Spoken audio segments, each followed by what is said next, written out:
Introducing the epic new Swift. Time to go swifting. Watcho app पे देखो एक OTT के दाम पे सारे OTT शान से. India ticked box after box after box in their first Super 8 game to register a clinical win over Afghanistan, who've now suffered back-to-back defeats. It's still plenty of cricket left to be played in this tournament, but how happy would Rohit Sharma, Rahul Dravid and the rest of the Indian camp be? 47 runs is plenty in T20 cricket. First set of points for India in the Super 8s. We'll look back at that game and its takeaways on Maruti Suzuki Arena presents ESPNcricinfo Timeout, powered by Dish TV Watcho, in the august company of Anil Kumble and Sanjay Manjrekar. In the month of June. Last show with him. Sorry. Had to get that. But I will start with him because he loved this. Yeah. He called it. They wouldn't even come close at half-time, said Sanjay Manjrekar, and so it turned out. And you said Rahul Dravid, how happy will he be? He'll be very happy because Afghanistan is not the minnows anymore. And I thought, on a tricky pitch, if there's some turn, Afghanistan will become a little harder for India to beat. But what a win. And really, the guy who was the architect of that win and the emphatic statement by India was Surya Kumar Yadav. Yes. 181 was a winning score at the halfway stage. None of us was left in any doubt which is the team likely to win. And then you saw the bowling class of Bumrah. So, two best, I keep saying this, and the best batter in world cricket is with India and the best bowler in world cricket is with India. And both again showed their ability and skills today. Vindicates whatever they would have thought they would want to do pre-match as well. If we win the toss tomorrow, let's bat first. 160 plus is above par. Our bowlers are good enough. All that played out exactly that way. Yes, in a tournament like this, you are constantly sort of thinking as a team management to say, okay, which is the game that you want things to come right, especially once you get to the business end of the tournament. And this was perfect, in terms of how India batted, got 181, and then Bumrah getting the new ball, getting Gurbaz out, the main batter for Afghanistan, and then everyone chipping in. Everyone who bowled got wickets, and they did really well. They were good in the field and convincing win. And he called it. He said Bumrah should be 100%. Bowling with the new ball. I thought Hardik Pandya might get a go. But you're so right, because there's one dangerous batsman there right at the top. Even against New Zealand, he got 70 and nobody else got anything. So getting him out was again a champion bowler, getting the biggest threat out of the way. Good win for India, but a couple of things that India might want to look at. Which I'd certainly come to, but just spending a little more time on Bumrah. We know he's great, but he's now even more great, if I can put that in as lame words as that, because there's just nothing. He's barely going for double figures now. He was brilliant against Pakistan. He's 3 for 7 today. All said and done, we are seeing a bowler miles above, head and shoulders above the rest of the cricketing world. Yes, the kind of sort of understanding of his own bowling you can make out. Even when he got Gurbaz out, that slower ball, line, wide line, he gets the execution perfect. That's what it is. It's about, yes, the variations. Every bowler has variations, but executing all those variations under pressure, getting the line right, getting the length right for each batsman. He would have figured that out, and then doing it right in a big game doesn't come easy. And in this entire tournament, I think he's given one boundary, which is which is Sunil Narayan at Eden Gardens. I think during the IPL there were many matches when he had not conceded a boundary. And look at the difference between him and the couple of other seamers that bowled. They were also international standard. But you're quite right. He's looking even better. And when you look at all the top class bowlers around the world, there's a big margin between them and Bumrah. And India, so fortunate to have him in your playing 11. How big a role did the Pakistan game play of a bowler having to actually be that good defending a small chase as against sometimes when you have a few more runs? That for me was the final sort of, we always knew, but protecting 119, and he did it single-handedly. 19th over with Mohammad Rizwan batting their set. He conceded 3 runs, got the wicket of Rizwan and won the game single-handedly. So I said at the time as well, we perhaps try and glorify a lot of other players, but this is the guy who does it single-handedly virtually every game, whether it's an IPL game or a World Cup game, even during the 2023 World Cup tournament.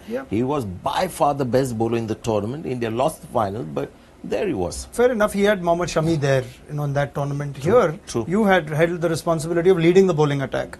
The captain throws the ball to you, almost thinks, you better get me the wickets. Sometimes that could add to the pressure. Doesn't seem like that's showing on Jasprit. No, that's something that I'm sure he relishes. As a bowler, as a player, you sometimes relish those challenges. It's about, yes, when we are looking from outside, the pressure and all of that. But then, as a player, you want to be in the thick of things. You want to pick those wickets, key moments, which, Jasprit Bumrah has done so well and consistently well for India. Anil, you've been actually, I just realized, Anil has been in those shoes where India have looked to him to, win the big moments. So we, from the outside, we talk about, relaxed and he's got all the skills. So what do you think is going for guys like you when you're at the top of your game and, the world feels the pressure, but you're sort of enjoying it and delivering? As Bumrah seems to be just having a fun time out there. No, I think it's about getting the best out of you in a challenging situation. What I found in a shorter version like this, you sort of try and seek those moments which you think you can get the best out of yourself. And probably someone like a Jasprit Bumrah, because you're a fast bowler, in a test match you get the spell, you have the time to sort of run in and get used to the conditions. But in a T20 game like this, you need to be on the money from ball one. So how can you sort of get your mind to work towards that? The best is to say, okay, which are the challenging overs? And for Bumrah, I guess he thinks like that, saying, okay, I need to get a wicket here. Every time I come on to bowl, it becomes a challenge, not just for him, but for the team as well, because the team is looking at someone like Jasprit Bumrah to get that wicket. Excellent, because that 19th over against Pakistan, Mohammad Rizwan was clearly, a big wicket that India needed. And the way he bowled to him, there were no, typical Yorkers. We see a lot of bowlers, even against weak teams, just because the death phase of the innings, bowl the Yorkers and slow delivery. That pitch was crying out for length bowling against Rizwan, and he did that. And that's where I think he's streets ahead of the others. Just that, smartness to know what to do on a particular pitch against a particular batter. Rizwan was just slightly before that. 15th over, 15th yes. over, and then of course did the job to make sure that India still get the result and not just keep them in the game. That was also, I think, one over that he Absolutely. bowled, got the He had wicket to- of Rizwan, and they kept him for 19. It's only 120 to get, so he had to bowl every ball. Incredible. And that just shows, and it carries on from an incredible IPL that Bumrah, that we saw Bumrah in batting friendly conditions better than ever. In spite of his team's performance, Bumrah stood out. Here in better conditions, he's just unplayable. I'll just finish with Ian Smith's comments towards the end there. Batting teams and oppositions are preparing. We know the Bumrah's in this kind of form. This is how we're going to take him down. How do you take him down? See, what was happening during the 2023 World Cup, 50 overs, is that teams had decided that they weren't going to get out to Bumrah. And that is something, that respect that you command comes from sheer, performances. And that is what we have to do even in T20 cricket, because there are other lesser bowlers that you can take on. Very few batters in the world will be able to take him on. He's not even that kind of a bowler where, okay, we'll pick 4 singles or 5 singles in an over. It's difficult to do that. So, yes, as long as you don't have that great batter who can take him on, you have to just, like people do against Rashid Khan. In our time, way back, Anil, Kapil, they used to get that kind of respect, where West Indies also with people like Desmond Hayes, Gordon Goodin, in the first 4 overs, they would just get 4 runs of Kapil Dev because they knew there were other bowlers to score off. Bumrah, they have to do the same. It's one thing to say don't get out to Bumrah, but here we're seeing perhaps with his cutters, he's even getting batters who aren't necessarily looking to play big shots against him. Yeah, because the surface here is not easy. It's not coming on, and that's where he becomes that much more dangerous. So even if you're trying to survive, you still need to be thinking positive. You can't think survival where you're just looking to block the ball. You need to get runs of Bumrah. You may not take him on, but you still need to get runs of Bumrah. And it's not easy because the surface that India has been playing, especially here, has not been easy for the batters. Also, Bumrah knows, if he knows that this guy is just going to play me out, he's not going to waste his 6 balls. Just 1 over for 2 runs. He'll try and get the batter out. If you're going to defend me only, I'll make sure you do something that will enable me to get you out. So he's just in a different zone. And I was so thrilled with today's game. We saw Rashid Khan, Surya Kumar Yadav, Bumrah at their best. Decisive blows dealt by Bumrah early on. Once he got rid of Afghanistan's top order, you sense India were well in truly ahead in the game again with those cutters. Mr. Kumble, are his slow balls faster than your fastest balls? Yes. Yeah, they are. Yes, Oh. certainly are.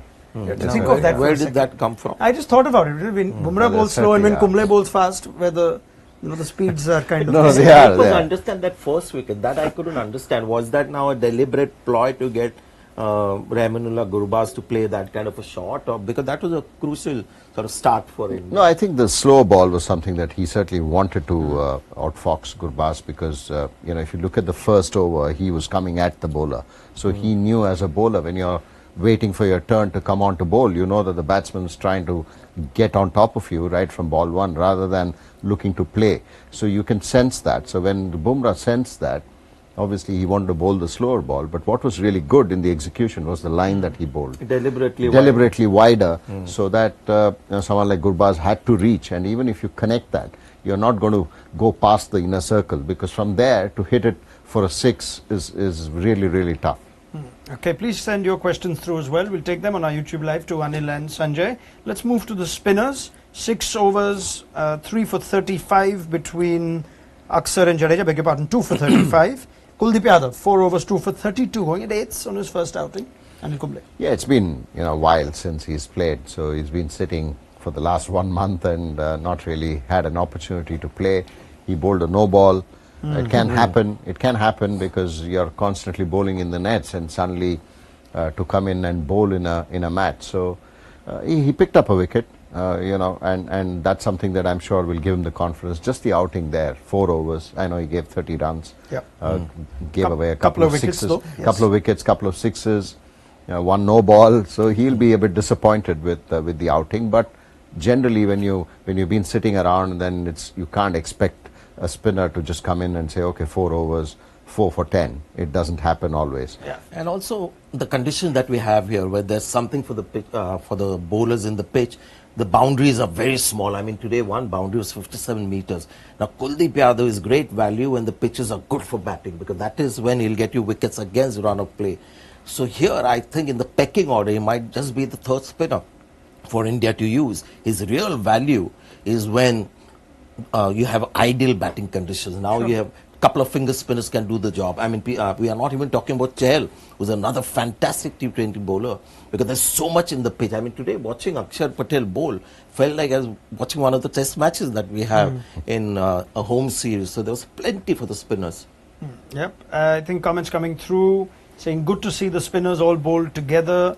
We might see that carry on as a trend.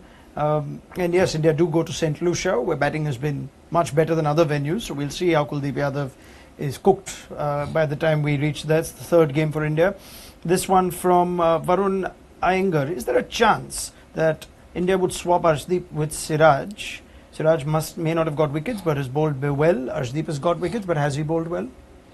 See, I'm still not convinced with Arshdeep on the big stage against strong oppositions. And eventually, India's big challenge and the expectation that we have from India is to win the big games, the semis and finals. So better get players who have the big heart and will deliver on those kind of pitches. And Arshdeep, I'm not yet convinced. I hope he proves me wrong. But today as well, the way he started off, slower balls after slower balls. Sometimes on the big stage, you just need somebody with that street smartness, the confidence, which Siraj has. Maybe he doesn't have the kind of bowling that you need for these conditions, but he's a test bowler with a fantastic test record. So at some stage, India will start thinking like that, keeping an eye on Arshdeep. You work closely with him? No, I think what has certainly worked for Arshdeep is the angle that he comes and bowls with, left arm. And also, if you look back at the same Pakistan game, of course, we spoke about just with Bumrah closing down the match in the 19th over, but still somebody had to bowl the 20th. Yeah. And he did really bowl well. He nailed all his Yorkers in that over and then got India the win. But I feel, he's someone who's a confidence bowler.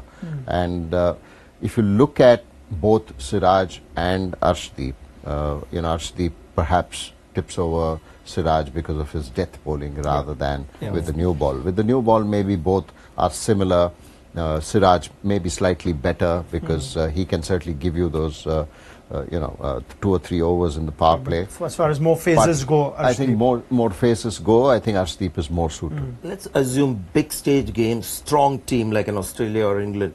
Would you be worried about India's seam offering on a pretty good pitch? Like you have a Bumrah, who's a champion. Yeah, I think so. Arshdeep, Siraj, Hardik Pandya and Shivam Dube are your options. No, even with other than Bumrah, I think even with Siraj you'll be a bit worried because in this format he hasn't really been the Siraj that you get in a one-day game, especially towards the back end of the game. Yeah. So yes, you will be certainly worried on a flat deck. Yeah. But if you go with the kind of options that India has and also what they can offer in different phases, I think Arshdeep probably they might, and also better. goes a little more spin heavy because there's no Mohammad Shami. I mean, now you realize the value of and we could see what India thought when they picked their squad, that they played to their strengths and they went spin heavy. We may not even see Chahal, but that's the kind of team they would rather go for. You sense also somewhere the other bowlers pay the price for Bumrah at the other end. Batters will go harder at them. At times they will concede more runs. Oh yes, that's obvious, isn't it? I mean, and as a batter, you're sort of saying, okay, we just spoke about how do you handle Bumrah. You can get through his over. Obviously, you have to target the other bowler, and invariably, whoever is bowling from the other end will certainly get targeted. Let's take some more questions, shall we? Vatish says, do you think Virat should open with Rohit again? It's not quite working at the top. Virat at number 3. There's another one that I saw a little while back from Jerry Matthew on the same lines. Perhaps that they should look at changing that up. The only problem with Virat Kohli at number 3 is that Rishabh Pant will have to be displaced from number 3. And he's turned out to be almost like a find at number 3. It's been a master stroke. We've said about that before. So that's the only problem. Why, displace somebody who's playing the impact innings. 20 of 11 balls today was in a way an impact innings. I'll just add to that because that would also come with the other option. Amandeep says, why not just slot in Jaiswal to accelerate in the power play? That's the other option. And of course that comes with a number of viewers saying Dube is getting a lot of chances, but aren't you concerned about Dube? So people are damn harsh because when you look at the opportunities people get, I mean, Dube just got a 30 not out in the game prior to the last one. So yeah, I can understand that. And in World Cups, you want things to change quickly. But even Samson's name has popped up, just letting you know. Karan Rathod says bring Samson. I mean, the best recipe for a coach is all batters getting really runs at good strike rate, all the bowlers getting wickets at a very economical rate. But you're always better on the bench, no? Outside the team, you're always it doesn't happen at all. It doesn't happen that way because if all batters got runs, then you would win every game. It doesn't happen that way. It's a very tempting, on a very serious note, Yashasvi Jaiswal as a left-hander, plus the kind of game that he has. He's not just a T20 batter, he's your incumbent test opener. So at some stage, India will feel the pressure of having a batter like him to open. But they won't, is what you're saying. We'll have to wait and see. It will be a tough one. I think we go back to your original comments pre-tournament that if they hadn't picked one of Rohit or Kohli or both in the squad, it's a no-brainer. Now that they've picked them, you're not going to put them in the results. Correct, but you can't sort of, if something's not working at the top, you can't keep having that same plan right through the tournament. So at some stage, there could be. But there's too much of a ripple effect here, right? It's not like the only option for India in case they do open with Yashasvi would be to drop. I'm saying Virat dropping. Drop Kohli. No, drop Virat to number drop 3. Kohli at 3. Number 3, and then push Rishabh at 5, and then obviously Shivam Dube will miss out. I mean, that's how I see it. That's another way of doing it. Pant at 5 and Dube goes out, and Surya is still there as a high impact today player. again, it was a small innings, 11 balls, but it just took the pressure off India with the way Rishabh Pant played. Even against Pakistan, even in that warm-up game, Ireland. So you found somebody at number 3 who has the game to survive if there is something tricky in the pitch, and plus play that kind of game that just puts the opposition off. Though by what you said, you think Jaiswal capable of that role as well. Survive if it's tricky as a test opener. And give India the push at the start that I'm saying it is a very tempting option because of the kind of player Yashasvi Jaiswal is. But he can be only there at the top. But I'm saying this is something that's there it's like a monkey sitting on your shoulder. I just want to see how the team management reacts. I think the problem will be solved if Rohit and Virat get into their own. And my expectation is not runs from these two guys at this stage in the Super 8s. Yeah. It's semis and finals. No mention of monkey and all, with Anil Kumble in studio with us. He'll handle it properly. He's as good as anybody. Speaking of leadership, last question that I'll take. A word on Rohit Sharma's captaincy. To bowl Kuldeep against the wind. And I think generally game after game, he's proving certainly to have his tactical nous absolutely spot on. Oh yes, I mean he's experienced, he understands all these bowlers really well. Utilization of Bumrah has been exceptional, even in that Pakistan game, which was very crucial to get everything right. And today, I thought, we spoke about Bumrah opening the bowling. He did, and that certainly set the tone. And when you have three spinners, when you have the ability of using those three spinners, it was nice to see Jadeja run in and bowl those 3 overs, because he hasn't been able to bowl in this tournament. So I think India has now found the template going into the Super 8, because let's remember that the final is also being played at the same venue. Yeah. So I don't see the venue being, the pitch changing much for the final, and India will be hoping that they will get there. I can sense, with due respect to our viewers, and thank you so much for sending those questions, the emotions attached to just winning the damn thing towards the end, that even after, 4 wins now and a comfortable one, we're just worried about what could be the weakness, what could cost India. So let's see how things go forward, but as of right now, you wouldn't be complaining if you're in that Indian dugout, even if a few guys aren't getting runs. On that note, let's dwell on that Pant cameo. It might be forgotten in the overall scheme of things. Surya, Bumrah both made themselves worthy of a Player of the Match award, but Rishabh Pant is our Dish TV Watcher Entertainer of the Day.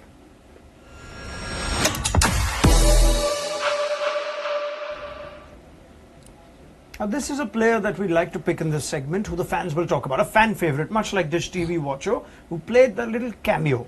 And Pant, indeed, at 20 of 11 is a cameo, but Sanjay Manjrekar mentioned at our halftime show as well how, given the context of things, so did Anil Kumble, that is so much more valuable than just the score itself. Well, he would have liked to have more volume of runs than what he got eventually, so he was very disappointed when he got out. But the class of Pant is an episode that happens before that where he almost loses his wicket. I think there was a review that was taken, and next ball was on good length and he just drove it over covers for 4. So that is what you get with Pant, somebody who's exceptional when it comes to temperament, skills as well. So India is blessed with Surya Kumar Yadav, Rishabh Pant, who are different. They play cricket differently. They'll surprise the bowler with the kind of approach that they have, and that is why I thought even if it was just 20 runs on that kind of a pitch, to get that kind of ascendancy to begin with was great. Yeah, I mean, he came into this T20 World Cup with everything that's happened, but his T20I form was never something that was convincing. So you put that all behind him now with the kind of impact innings he's playing? Yeah, I think so. I think what's been really impressive has been his batting and just the intent that he shows. Like Sanjay mentioned, he has all the shots. He can surprise. I'm sure the dugout will be on the seats, when he's batting, because you never know when that reverse flick will come through. And he's been very impressive behind the stumps as well. That has been brilliant. Yeah. He has been outstanding with catching. And it's not been easy on these slow surfaces where the ball is coming, a couple of bounces to the wicket keeper. You have to be on your guard, and he has done an exceptional job behind the stumps. And big stage, World Cup, market tournaments, you need players with big heart, who have the right temperament to bring their A game when it matters on the big stage. He's done that. At the great settings in test matches, and so he's somebody who enjoys that, revels in those kind of situations. So these are the guys you have to keep backing. He's certainly a fan favourite, much like Watcher, and Rishabh Pant, therefore, is our Dish TV Watcher Entertainer of the Day. Now, let me remind you, you'll be talking about Rishabh Pant. While you're doing that, why not also just pick up Dish TV Watcher? Get 19 OTTs like Disney Plus, Hotstar, Z5, Sony Live and more at the price of one plan, starting at just 229 rupees only. Enjoy your favourite content on the screen of your choice, TV, laptop, mobile, and tab. Download the Watcher app now. All right, that is an assessment of Rishabh Pant. We have spoken of Surya Kumar Yadav's brilliance at our innings break show. I'd urge you to go and catch that with Anil and Sanjay's thoughts in detail. But for the time being, let's have a rapid-fire review of this game, gentlemen. As you know, points you may have covered, but let's get straight to it. Sanjay Manjrekar, you first. Striking at almost 190 on a surface that gripped. How good was that innings by Surya Kumar Yadav? 20 seconds. Brilliant innings, and again reminds you of how India is blessed to have somebody like him, unorthodox but still smart and compatible in different conditions now. That is something he needed to prove on a tricky pitch. Brilliant innings. All right. Anil Kumble, did Jasprit Bumrah pretty much seal the win for India with his 2 overs in the power play? He always does. I mean, the start that he gives India and the control that he brings in, and of course the pressure that he applies on the opposition was outstanding. I mean, the first over, picking up the key batter and then setting the tone for India's win, just with Bumrah, has to be, you know, someone who you want to always keep in your team all the time. All right, let me stick with you, Anil, for the spinner. Kuldeep Yadav, what did you make of his first outing in this World Cup? Yeah, he was a bit tentative, nervous, so very obvious that he hasn't played for a while, and then this is his first game in this World Cup. But I'm sure he'll take this confidence of picking up those 2 wickets and bowling those 4 overs into the next game. All right, with time to spare, let's go to Sanjay Manjrekar. India went in with 3 spinners on the surface. Did they get their playing 11 spot on? Do you see it continuing? It will depend, because today's pitch was crying out for an extra spinner. India have the luxury of Hardik Pandya now bowling, Shivam Dubey, just in case a couple of the pure seamers don't come to the party. But I think it will be largely dictated by the kind of surface that they get, because they'll be keen to get Siraj back in if, you know, everything is sort of normal and, you know, batting friendly conditions. All right, back to you, Anil. Do Afghanistan need to rethink how they bat on slower surfaces? They will certainly have to. I mean, their batting will have to come to the party. We know how good their bowling attack is. Today they did bring in an extra batter with experience, but they certainly need to get some more runs and not just depend on Gurbaz. All right, and finally, in a losing cause, but how good, Sanjay Manjrekar, was Rashid Khan's 3-4? Brilliant. Just another reminder to all of us what a champion bowler he is. Got the main wickets, I mean the big ones that really mattered, and very keen as well. I mean, you can see a champion out there when he's so keen to bowl in the big moments and has the requisite skills as well. He'll be happy he got a left-hander out, because that was something that was being used against him as a ploy to blunt his potency. All right, and on that note, before we wrap things up, perhaps a little more of a chat on Afghanistan themselves. We're expecting something special to potentially even happen at St. Vincent, where they play Australia. We spoke about that yesterday. From their performance today, is this sort of brought Afghanistan back down to earth? They were flying a little bit, or are they still dangerous in that? No, they are dangerous, especially with their bowling attack, but I'm not really sure about their batting. I mean, their batting certainly looks vulnerable on a surface where, you know, they should have performed better, because this is a slow wicket. It was not dangerous. So I would expect Australia to certainly come through, but they are still dangerous. Their bowling attack is still dangerous. That's 2 back-to-back defeats though, and quite convincing defeats. So I wonder if the wheels are coming off for Afghanistan? Super 8s, you know, the teams are getting better, stronger teams in there, so Afghanistan will get tested. Look at West Indies as well, managed to get into the Super 8s, but their first outing against England, and England showed the distance between them and the side. So that will happen increasingly with teams like Afghanistan, West Indies, USA, maybe Bangladesh as well. All right, we wait and see. It's a great format in a way. So if they can manage the result in tricky conditions at St. Vincent, who knows, they'll not really dwell too much on these last 2 defeats. That's a real cracker. But first, Australia and Bangladesh is the next game at the ICC Men's T20 World Cup in a few hours from now. So it's time to say thank you very much to Sanjay Manjrekar and Anil Kumble. Thoroughly enjoyed your chemistry together. And it's a shame that I may not see it again for this tournament, unless either of you change your plans. For the I was thinking of another bad joke, but I thought let it be one per show is good enough. Go for it now. Don't tease us like this and then leave us hanging. Sure?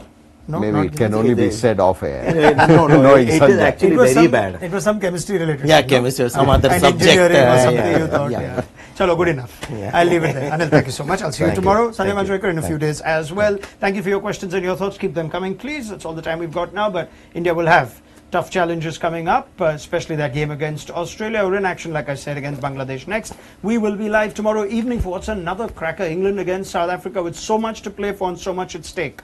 So join us then for build-up on Maruti Suzuki Arena presents ESPNcricinfo Timeout, powered by Dish TV. Watcher, do download the mobile app if you haven't already. The fastest scores and so much more. Jonathan Trott is addressing the media as we speak. He'll reflect on Afghanistan's performance, and we will also hear from the Indian camp, I'm pretty sure, ahead of what will now be a trip to Antigua, where they play Bangladesh in a couple of days' time. We will see you tomorrow. Bye-bye.